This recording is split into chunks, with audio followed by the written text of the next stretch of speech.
asifanele thina kuba ngabe sisasolwa ngezinto ezimbi ngoba ufanele nje uwedwa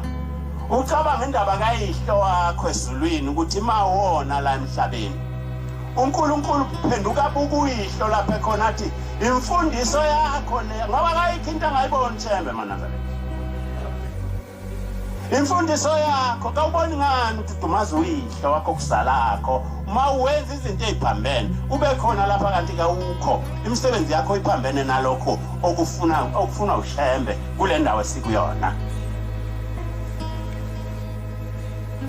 ziningi ubaba ilanga ayikhulumile endlebeni zami ziningi nalokho engikho namhlanje ngiyakwazi ukuthi wangitshena wathi kusesikhathi lapha ushembe bazoba baningi khona la ekhaya wathi abantu ngaleso sikhathi bobe bengafuni ukuphathwa umthetho wanje nobaba ilanga ehleze esathi nendlu yesonto ngasesangweni elikhulu manje inkinga esinayo kukhona namba abantu laba abantu bawumama balapha nisakhumbula yini bafundisi ukuthi wathi laba abantu sizolahla ngabo laba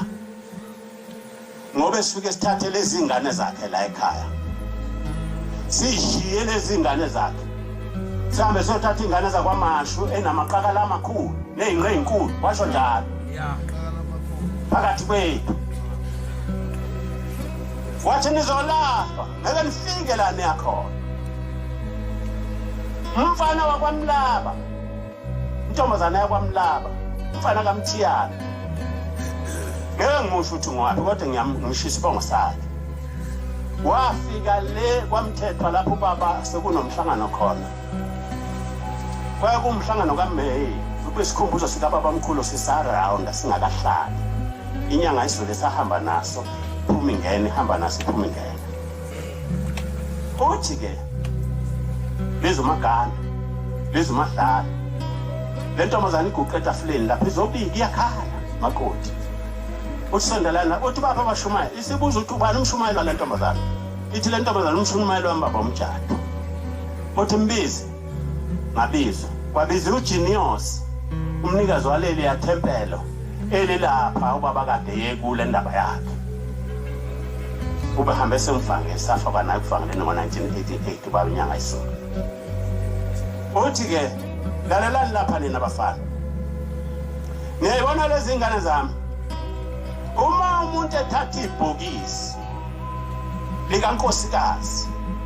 alibuyisele kubo amthathe nebhokisi okungcono amhambise amathathe ibhokisi wamhambisa nalo uthi ke laba bantu lo mfana lo ngitshelane nabashumayela hambane nitshene lo mfana nimcinge nize nimthole nimtshene ukuthi akahamba khipha inkomo ahamba landa ibhokisi lalomntwana wamshade lakho alibuyisele kubo lapha washadele khona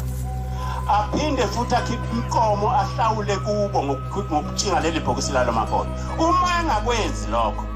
mabili amasuku ngiyakumnquma kwelomndeni wakubo ngiphinde ngumnquma kwelakithi ezulwini lapha fanele bayikhona kakaye umtshela ukuthi ngithele lo masihlasana wakahle sinaye lapha elokishini esikawini akahlukane nabo uyazokwenza lokho kavuma ngalomfana kakho 6 feet down yeah 6 feet down akakho kade kufika abantu nibezomkhalela bethi make sekini ngizomkhalela kuNkulunkulu amvuma ngathi wanqaba usezibone kanjani ukuthi manje ufanele baphekeze kwemali kushemba ngoba umthetho samtshela amshembe sithuma yena kuye wasibona sinjengabantu abawudoda ibhokisi